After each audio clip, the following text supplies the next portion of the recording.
Good morning dear student. महर्षि महेश योगी वैदिक विश्वविद्यालय की ऑनलाइन क्लास में आपका हार्दिक स्वागत है। मैं हूं डॉक्टर यशवंत सिंह और आज हम चर्चा करेंगे गेस्टाल्टवाद सिद्धांत या कोहलर का सिद्धांत, और इसे सूझ का सिद्धांत या अंतर्दृष्टि का सिद्धांत भी कहते हैं। थ्योरी ऑफ गेस्टाल्ट और कोहलर थ्योरी और इनसाइट थ्योरी, ये सभी इसी के नाम हैं। और ये फिगर में आप देख रहे हैं, ये इस थ्योरी के प्रयोगकर्ता थे वुल्फगैंग कोहलर। जो आप ये इनको देख रहे हैं, ये वुल्फगैंग कोहलर हैं और इन्होंने सुल्तान नामक चिंपैंजी पर प्रयोग किए थे। तो चलिए आज के वीडियो के बारे में डिटेल से जानेंगे। शुरू करने से पहले वीडियो को लाइक एंड शेयर करना ना भूलिएगा। चैनल को सब्सक्राइब कर लीजिए, बेल आइकन को प्रेस कर दीजिए, और ताकि हमारे नए वीडियो आपको मिलते रहें। Okay, let us start the video. सूझ का सिद्धांत थ्योरी ऑफ गेस्टाल्ट, इसे गेस्टाल्ट थ्योरी कहा जाता है। तो जो गेस्टाल्ट है वो है क्या? गेस्टाल्ट जर्मन का वर्ड है जिसका जो अर्थ होता है वो होता है पूर्ण, होल या समग्र, मतलब पूरा होता है, टोटल, पार्ट में नहीं। इनको सूझ या अंतर्दृष्टि का सिद्धांत, इनसाइट थ्योरी भी कहा जाता है। इस सिद्धांत की मेन बात क्या है? इस सिद्धांत में समस्या की जो नेचर होता है उसको संपूर्ण आकार में अध्ययन करने पर बल दिया जाता है, मतलब उसको पार्ट में नहीं, इसके अनुसार the whole is more important than the parts, यानी पूर्ण अंश से ज्यादा महत्वपूर्ण होता है। ये की पॉइंट है इसका, आपको ध्यान देना है कि होलनेस, जो पूर्णता है, वो ही इस सिद्धांत का पूरा निचोड़ है। और इस सिद्धांत को पूर्ण से अंश, होल टू पार्ट की ओर, या स्थूल से सूक्ष्म, मैक्रो टू माइक्रो, ये सिद्धांत चलता है। अब अंतर्दृष्टि के सिद्धांत की व्याख्या कोहलर ने अपनी पुस्तक गेस्टाल्ट साइकोलॉजी 1959 में की। अब गेस्टाल्टवाद जो सिद्धांत के प्रवक्ता हैं उसमें आपको मैक्स बर्दीमर, कर्ट कोफका और वुल्फगैंग कोहलर हैं। अगर हम बात करते हैं प्रतिपादक की कि स्टार्ट किसने किया ये थ्योरी, तो अगर स्टार्ट की बात करते हैं कि इसके प्रतिपादक या जनक कौन थे, तो इसके जो प्रतिपादक थे वो थे वर्दीमर, मैक्स वर्दीमर। इन्होंने ये सिद्धांत को 1911-12 में दिया था। किसी किसी बुक्स में आपको 12 भी मिलेगा, 1912 या 1911 भी मिलेगा। तो इस सिद्धांत को दिया था कोफका ने, वर्दीमर ने, और इस सिद्धांत पर जो प्रयोग करता थे, यानी जो प्रयोग किया था, वो किया था कोहलर ने, और उनकी मदद की थी कोफका ने। कोहलर ने इस सिद्धांत को 1916 में किया और कोफका ने उसमें और आगे सहयोग किया 1920 में। और ये प्रयोग उन्होंने एक बनमानुस चिंपैंजी यानी सुल्तान, जिसका नाम था सुल्तान, उस पर किए।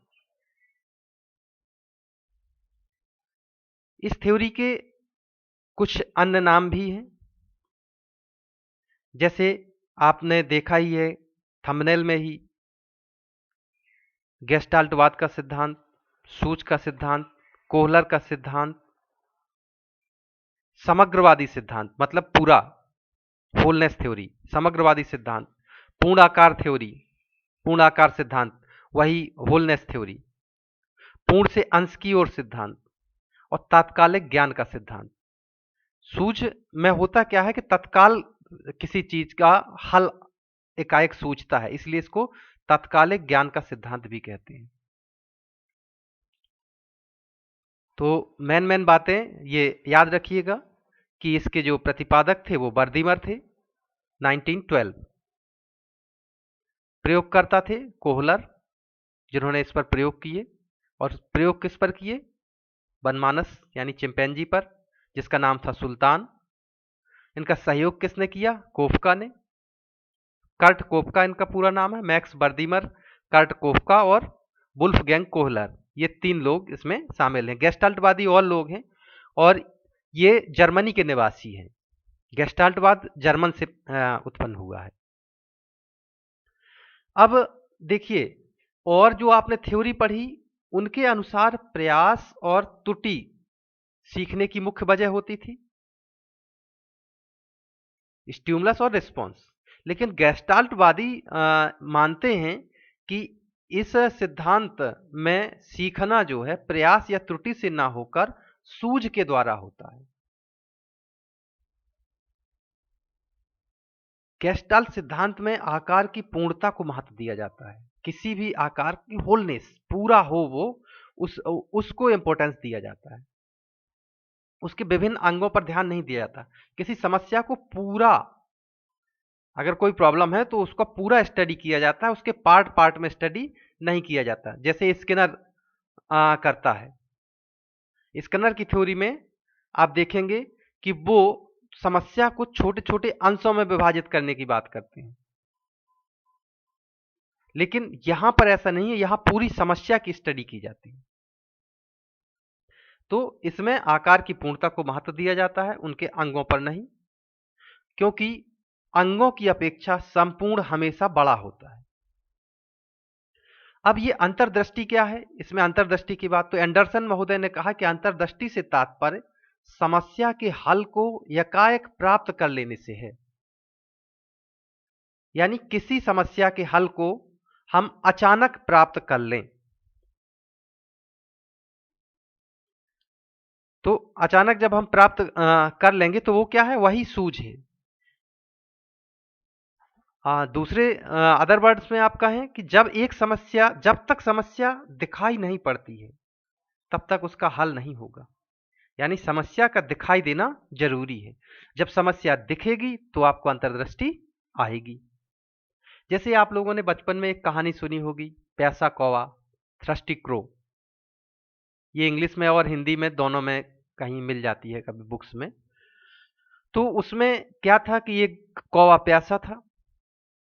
कौवा प्यासा था, उसने घड़ा देखा, लेकिन घड़ा जो पानी था वो घड़े की तली में था। घड़े की तली में पानी था, तो अब कौवा वहां तक पहुंच ना पाए, कैसे पिए? उसके दिमाग में एक आइडिया आया। आइडिया आपको सबको पता है। उसने कंकड़ पत्थर इकट्ठे किए और कंकड़ उसमें डालता रहा, पानी ऊपर आ गया और उसने पी लिया। तो ये क्या है? यही सूझ है। जो आपके दिमाग में आइडिया आता है वही सूझ है। अब आइडिया ऐसे तो आता नहीं। जब आप कोई प्रॉब्लम देखते हैं तो आपके दिमाग में तनाव उत्पन्न होता है। तनाव उत्पन्न होता है कि इसको दूर कैसे दिया जाए। तो जो उसको दूर करने का आइडिया आपके दिमाग में आता है वही सूझ या अंतर्दृष्टि या इंसाइट है। क्लियर? अर्थात अधिगमकर्ता प्रत्यक्षीकरण और विचारों को संगठित करके किसी समस्या का समाधान प्रस्तुत करता है। जो सीखने वाला होता है वो सीधे किसी समस्या को देखता है, डायरेक्टली यानी फिजिकली प्रत्यक्षीकरण करता है, और विचारों को संगठित करके विचारों को सोचता है और किसी समस्या का उपयुक्त समाधान करता है। तो ये गेस्टाल्टवाद की थ्योरी है। गेस्टाल्टवाद में आपको 3-4 चीजें क्लियर रखनी है। आप अगर आगे कुछ पेपर्स देंगे कंपटीशन के, लाइक सी टेट या आपका एमपी टेट, तो उसमें 3-4 चीजें आपसे पूछ सकता है कि इस गेस्टाल्टवादी सिद्धांत के प्रवर्तक कौन थे, मतलब किसने इस सिद्धांत को जन्म दिया। तो इसके फादर आपके थे मैक्स बर्दीमर। इन्होंने ये सिद्धांत दिया 1912, 11-12, कहीं कहीं 11 मिल जाएगा, कहीं कहीं 12 मिल जाएगा आपको। तो 11-12 में इन्होंने दिया। अब इस सिद्धांत को आगे किसने बढ़ाया, प्रयोग किया इस पर, आपके कोहलर ने, जिनका नाम है, पूरा नाम वुल्फगैंग कोहलर। इन्होंने 1916 में किया, 1916 में। इनका सहयोग किसने किया, कार्ट कोफका ने। गेस्टाल्टवाद में मेन चीज क्या है, ये समस्या, किसी समस्या के होल को देखते हैं, पूरे पार्ट, उसको पार्ट में ना देख के उसको संपूर्ण में देखते हैं, इसलिए इसको होल टू पार्ट थ्योरी भी कहा जाता है। और इसके अनुसार अंतर्दृष्टि, किसी भी समस्या को देख करके हमें अंतर्दृष्टि आती है और अंतर्दृष्टि से वो सॉल्व होती है। कोहलर के इस सिद्धांत को और कई नामों से जाना जाता है, जैसे संपूर्णवाद का सिद्धांत, वही होल थ्योरी, संपूर्णवाद मतलब पूरे की बात करता है। फिर समग्रवाद का सिद्धांत, अवयवीवाद सिद्धांत। तो आपको इतनी चीजें ये क्लियर रखनी है कि जब तक समस्या दिखाई नहीं पड़ती है तब तक उसका हल नहीं होगा। चलिए आगे बढ़ते हैं। अब देखते हैं कि कोहलर ने एक्सपेरिमेंट कैसे किया। ये यहां तक सारी चीजें आपको क्लियर हो गई होंगी कि सूझ किसे कहते हैं और ये सिद्धांत क्या है। अब देखिए कोहलर का प्रयोग। प्रयोग से पहले थोड़ा सा एक चीज जान लें कि पहले क्या होता है। पहले हमें समस्या आती है। अगर इस सिद्धांत का एक निचोड़ और आप देखें दूसरे शब्दों में, कि पहले हमारे पास कोई समस्या आती है, समस्या से हमें अंतर्दृष्टि, अंतर्दृष्टि that means insight, that means विचार, थॉट्स। तो उस समस्या से हमें थॉट्स मिलते हैं। थॉट्स के बाद हम उसको सूझ मतलब स्वीकार करते हैं और फिर उसका समाधान निकालते हैं। चलिए देखते हैं कोहलर ने क्या प्रयोग किया। कोहलर ने एक्सपेरिमेंट किया। कोहलर ने, ये देखते हैं, ये देखिए आप, थ्योरी ऑफ इंसाइटफुल लर्निंग। यहां आप देखते हैं कि कोहलर ने एक भूखे चिंपैंजी को, जिसका नाम सुल्तान था, एक कमरे में बंद कर दिया। इन्होंने 6 प्रयोग किए। तो ये 2-3 फिगर्स आपके सामने हैं। पहले प्रयोग में इन्होंने क्या किया, एक भूखे चिंपैंजी को रूम में बंद कर दिया, छत पर केले लटका दिए, जैसे कि आप देख रहे हैं इसमें, जैसे कि आप ये देख रहे हैं, ये छत पर केला लटका दिए। अब केला लटकाने के बाद अब देखिए चिंपैंजी भूखा था, ये जो चिंपैंजी है ये भूखा था। इसने उछल कूद शुरू की, लेकिन उछल कूद शुरू की, लेकिन ये वहां तक नहीं पहुंचा और उन्होंने कमरे में एक तरफ एक बड़ा सा बॉक्स भी रख दिया था। तो अब इसको देखिए आइडिया आया और इसने बॉक्स को खिसकाया, उसके नीचे लाया, बॉक्स पर चढ़कर केला निकाल लिया। फिर उन्होंने क्या किया, फिर उन्होंने और ऊंचा उसको टांग दिया केले को, और ऊंचे टांगने के बाद कमरे में 2-3 बॉक्स रख दिए। पहले वो इधर उधर करता रहा एक बॉक्स से, फिर उसने देखा और 2-3 एक दूसरे के ऊपर, देखिए इस तरह से, ये इस तरह से जो आप ये देख रहे हैं, उसने एक के ऊपर बॉक्स रखे और केला को खा लिया। अगले प्रयोग में क्या किया कोहलर ने, कोहलर ने एक छड़ी रख दी वहां, उस छड़ी को जोड़ा जा सकता था। तो अब देखिए वो वहां तक नहीं पहुंच रहा था, तो उसने उस छड़ी को एक दूसरे में करके फिट कर दिया जाता था, जैसे 2 पार्ट थे छड़ी के, तो उसमें जोड़ा जाता था। तो इस तरह से उन्होंने एक बार इशारा किया उंगली दिखा के, उसकी समझ में आ गया, उसने केले को तोड़ लिया। तो ये देखिए यहां पर इस तरीके से आप, ये इसमें वही चीज इसमें लिखी हुई है ताकि आप नोट्स बना सकें। तो यहाँ सेम वही चीजें लिखी हुई हैं जो मैंने आपको बता दी कि कोहलर ने सुल्तान नामक एक चिंपैंजी पर प्रयोग किया।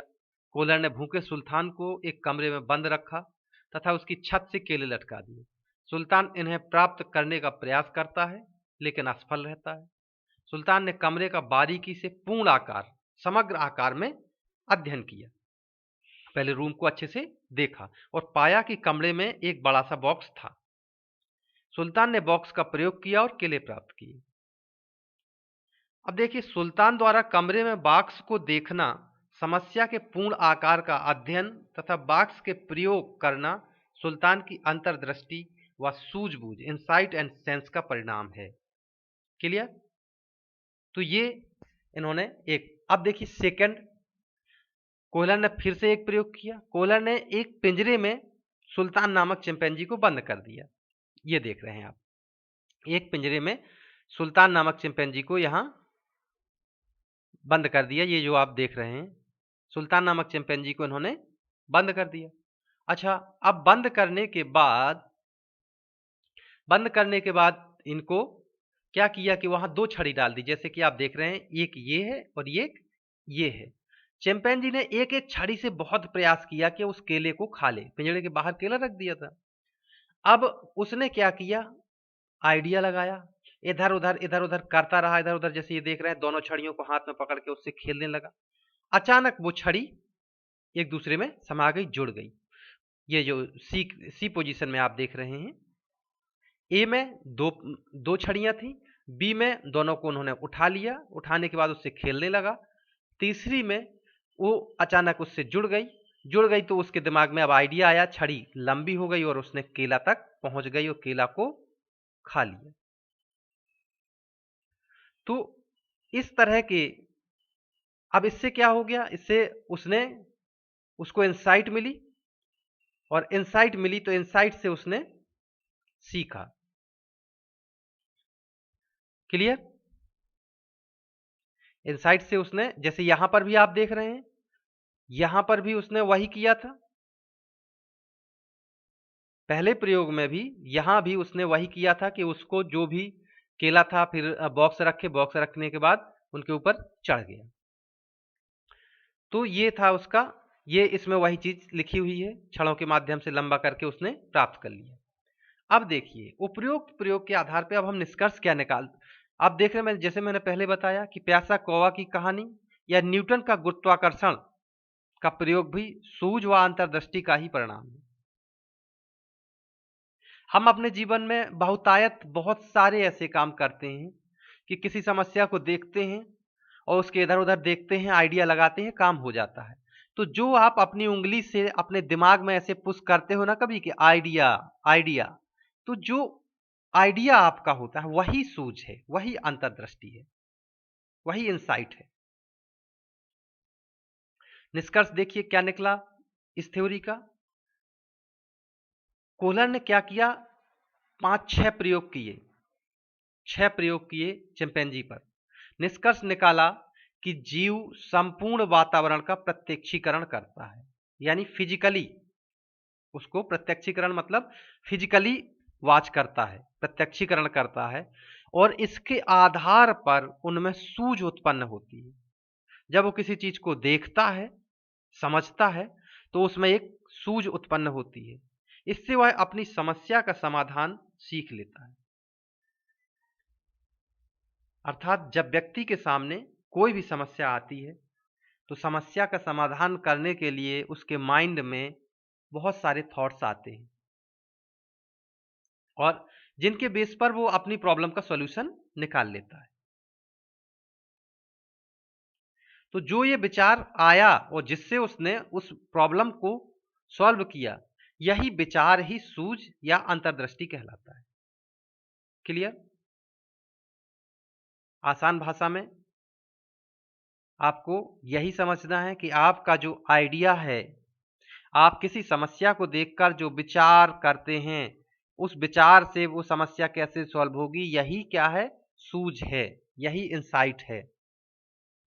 अब देखिए, गेस्टाल्टवादियों के अनुसार जो अंतर्दृष्टि का सिद्धांत है वो 5 कंसेप्ट पर वर्क करता है। 5 कंसेप्ट पर वर्क करता है वो। पहला क्या होता है, लक्ष्य, एम। पहला वो देखता है एम।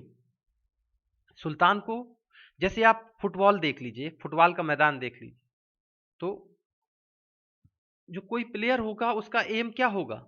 उसका एम होगा गोल पोस्ट में बॉल को अंदर करना, यही एम होगा उसका। अब देखिए उसके एम में बहुत सारी बाधाएं आती हैं, यानी बाधाएं, ऑब्स्टिकल आते हैं। अब बाधाएं जो आएंगी, वो बाधाएं वो प्लेयर, मान लीजिए वो प्लेयर डायरेक्ट तो उसको डालने नहीं देंगे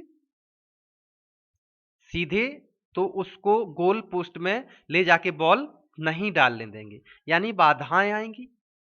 और जब बाधाएं आएंगी तो उसके दिमाग में टेंशन होगी, तनाव होगा, तनाव होगा। और वो टेंशन क्या काम करेगी कि कैसे, यानी सूझ उत्पन्न करेगी कि कैसे मैं इनसे बचते हुए गोल पोस्ट तक पहुंचूं, बॉल को, फुटबॉल को कैसे गोल पोस्ट में ले जाऊं।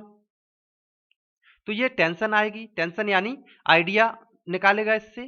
फिर वो क्या करेगा, जब उसके पास आइडिया आ गया, फिर वो ऑर्गेनाइजेशन यानी पूरी पावर का अपना संगठन करेगा, फुल पावर का संगठन करेगा कि मुझे अब कैसे कैसे काम करना है।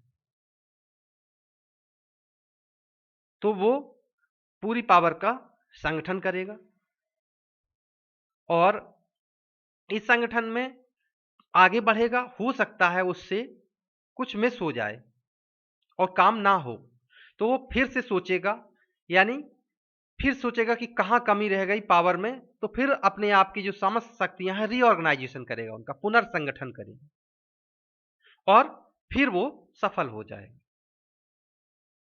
तो there are 5 concept of insight theory. Concept um, obstacle, tension, organization and reorganization. जब आप किसी एम्स को देखेंगे, एम को देखेंगे, तो आप उसकी उसको पाने की कोशिश करेंगे और उसके पाने की कोशिश में कुछ बाधाएं होंगी, उन बाधाओं को आप पार करेंगे। बाधाओं को पार करने के लिए आप सोचेंगे, दिमाग दौड़ाएंगे, यानी इंसाइट पैदा होगी। फिर आप अपने आप के पूरे जो शक्तियों का संगठन करेंगे कि कैसे मुझे क्या क्या प्रयोग करना पड़ेगा, फिर रीऑर्गेनाइजेशन करेंगे। तो इस तरह ये कंसेप्ट वर्क करता है। अब बात करें सूझ या अंतर्दृष्टि के सिद्धांत पर आधारित नियम की, तो जैसे लॉ ऑफ लर्निंग थॉर्नडाइक ने दिए थे, वैसे इस सिद्धांत से भी काफी लॉ निकले, से समानता का नियम, लॉ ऑफ सिमिलरिटी या सिमिलिट्यूड। अब आप देखें समानता का नियम क्या है। इस नियम में आपने एक बार कोई काम कर लिया, अगर वैसी ही समस्या आपके पास दोबारा आती है, तो आपका सेंस, आपकी इंसाइट तुरंत देगी कि हाँ भाई, मैंने ऐसा काम तो पहले किया है, ये ऐसे हो सकता है। तो ये समानता का नियम। निकटता का नियम, लॉ ऑफ प्रॉक्सिमिटी। कोई चीज जितने आपके निकट होगी, आप उसकी स्टडी करेंगे, स्टडी करेंगे, आपको आइडिया आएगा, आइडिया आएगा, उसका काम हो जाएगा। समापन का नियम, लॉ ऑफ क्लोजर। इसमें सीधे एम्स की ही बात होती है कि आपको एम को हाउ, कैसे पाना है, एम एम को कैसे आपको पाना है। तो लॉ ऑफ क्लोजर, समापन का नियम। आप सीधे सोचते हैं कि समस्या का एंड कैसे किया जाए। फिर निरंतरता का नियम, law of continuity. Law of continuity यानी आप निरंतर प्रयास करते रहेंगे उसके बारे में। जैसे आपने सुल्तान के केस में देखा, पहले वो ऐसे ही हाथ बढ़ाया, फिर उछला, उछला कूदा, नहीं मिला, फिर उसने दिमाग दौड़ाया, बॉक्स को रखा, तो यानी निरंतर प्रयास वो कर रहा था। और फिर समग्रता का नियम, लॉ ऑफ कंप्लीटनेस, यानी ये क्या करते हैं कि इसमें किसी समस्या का पूरा पूरा देखते हैं, पार्ट में नहीं देखते। और ये जो थ्योरी है, ये होल टू पार्ट चलती है, ना कि पार्ट टू होल। तो ये थे law based on insight theory, सूझ या अंतर्दृष्टि के सिद्धांत पर आधारित नियम। अब देखें हम कैरेक्टरिस्टिक्स ऑफ इनसाइट थ्योरी। बहुत सारे कैरेक्टरिस्टिक्स हैं, कुछ मेन हम देख लेते हैं। जैसे समस्यात्मक स्थिति का सर्वेक्षण। सबसे पहला काम ऑब्जर्वेशन। जब हम कोई प्रॉब्लम देखते हैं तो हम उस स्थिति का इसमें सर्वेक्षण करते हैं। जैसे सुल्तान ने क्या किया, सुल्तान ने ऊपर केले देखे लेकिन ऊंचाई ज्यादा थी। सुल्तान ने पूरे कमरे का स्टडी किया, उसका सर्वेक्षण किया। सर्वेक्षण में पाया कि वहां पर बॉक्स है और बॉक्स से उसकी प्रॉब्लम को सॉल्व हो गया। समस्यात्मक स्थिति में हिचकिचाहट, विश्राम एवं ध्यान का केंद्रीकरण करना। हम समस्या में कई बार हिचकिचाते भी हैं, विश्राम भी करते हैं कि नहीं होगा, लेकिन फिर ध्यान केंद्रीकृत करते हैं, अपना कंसंट्रेट करते हैं और उसको पूरा कर लेते हैं। परिवर्तित अनुक्रियाओं द्वारा प्रयास करना। डिफरेंट एक्टिविटीज जो है इसमें हम लगाते हैं और उसके द्वारा हम उस पर प्रयास करते हैं कि डिफरेंट टाइप से काम करते हैं। क्योंकि अगर हमने देखा सुल्तान के केस में, सुल्तान ने पहले उछला कूदा, नहीं मिला। सुल्तान ने फिर क्या किया, छड़ी से देख लिया। तो बहुत सारी अनुक्रियाओं का प्रयोग करके उसको, लेकिन हम काम को किसी तरह कर लेते हैं। प्रथम अनुक्रिया उपयुक्त सिद्ध ना होने पर अनुक्रिया सिद्ध करना। जब आपका फर्स्ट अटेम्प्ट आपको रिजल्ट ना दे तो आप सेकंड अटेम्प्ट करेंगे और डिफरेंट टाइप से करेंगे, जैसे कि सुल्तान के केस में हुआ। आप पूरा इस सिद्धांत में सिर्फ और सिर्फ उसी फिगर को ध्यान दे लीजिए, आपको बिल्कुल सारी चीजें क्लियर हो जाएंगी अच्छे से कि क्या करना है, उसमें कैसे करना है, तो आपका पूरा क्लियर हो जाएगा। लक्ष्य अथवा प्रेरणा की ओर बार बार ध्यान केंद्रित करना। यानी आपका जो लक्ष्य है, आपका जो उद्देश्य है, उसकी तरफ बार बार ध्यान केंद्रित करना। तो बार बार आपका ध्यान जाएगा तभी तो वो पूरा होगा।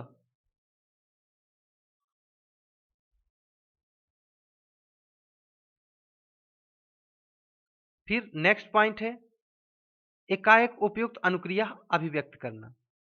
अचानक से आपको कोई प्रॉपर एक्टिविटी समझ में आ जाएगी जिससे काम पूरा, जैसे सुल्तान ने वो छड़ी से वो खेल रहा था और छड़ी आपस में अटैच हो गई, लंबी हो गई, आपको समझ में आ गया कि इससे काम हो जाएगा। अनुकूलित अनुक्रिया की पुनरावृत्ति करना।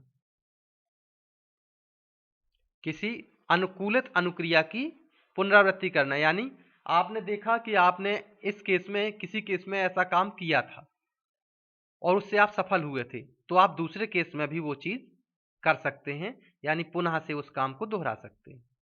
समस्या के आवश्यक पहलू पर ध्यान देने एवं अनावश्यक पहलुओं को त्याग देने की योग्यता आना। इस सिद्धांत से क्या होता है कि आप समस्या के आवश्यक पहलुओं पर ध्यान देते हैं और अनावश्यक पहलुओं को टाल देते हैं। तो ये थी आपकी अंतर्दृष्टि सिद्धांत की विशेषताएं, कैरेक्टरिस्टिक्स ऑफ इनसाइट थ्योरी। अब बात करेंगे कि गेस्टाल्टवाद सिद्धांत का शैक्षिक महत्व क्या है, educational significance of gestalt theory.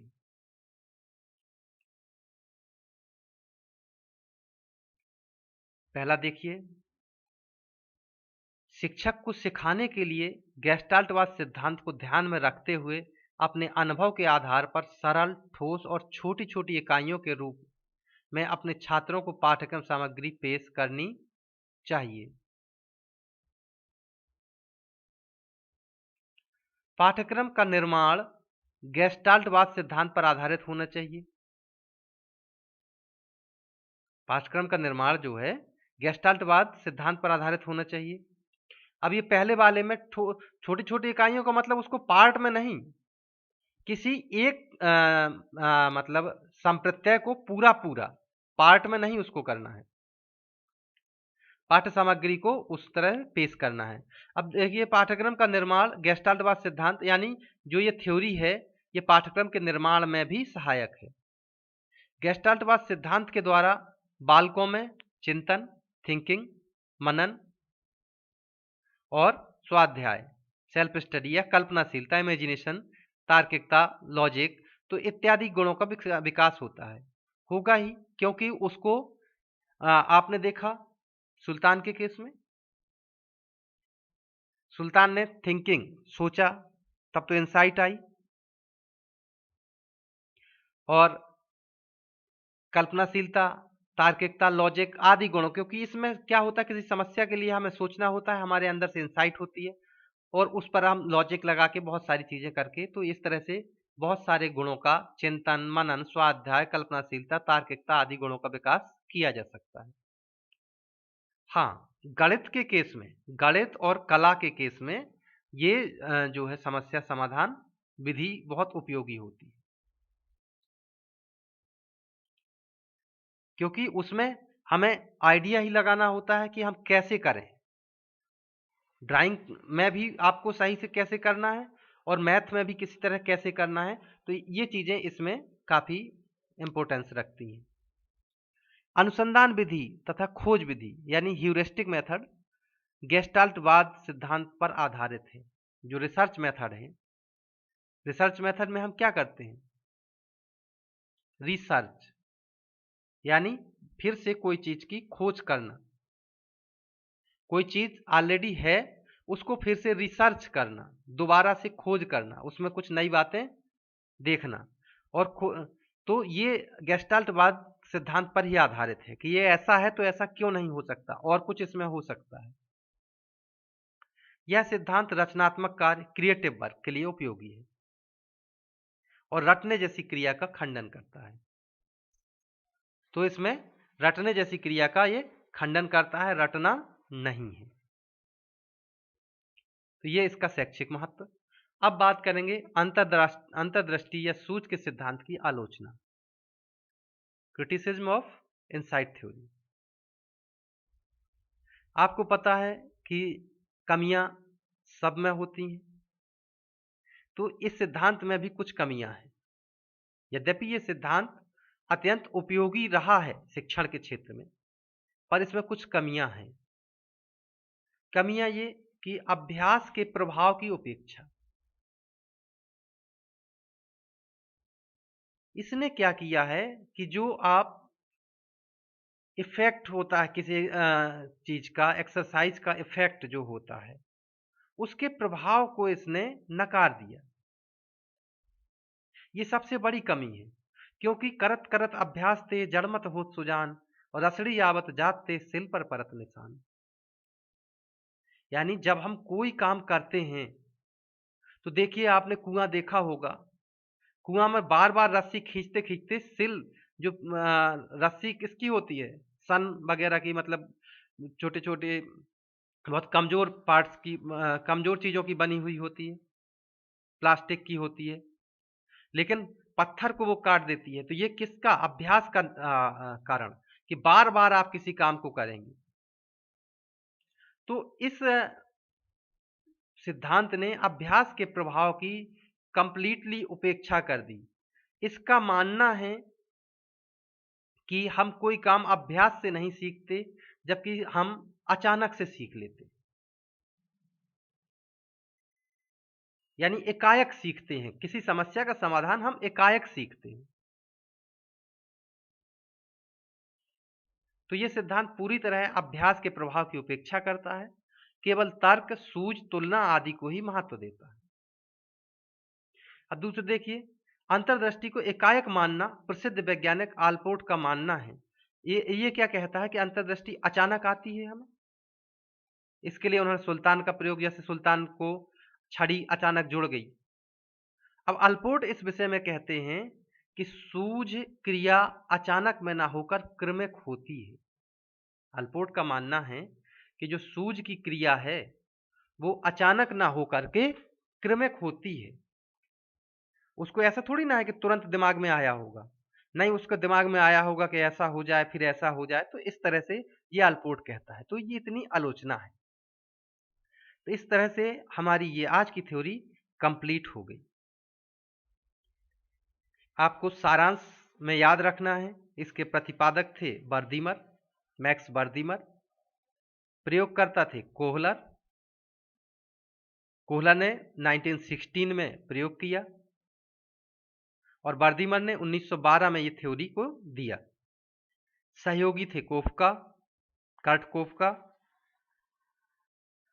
और इसको प्रसिद्धि मिली जो कोहलर की बुक थी थ्योरी ऑफ गेस्टाल्ट 1959, तो उससे प्रसिद्धि मिली।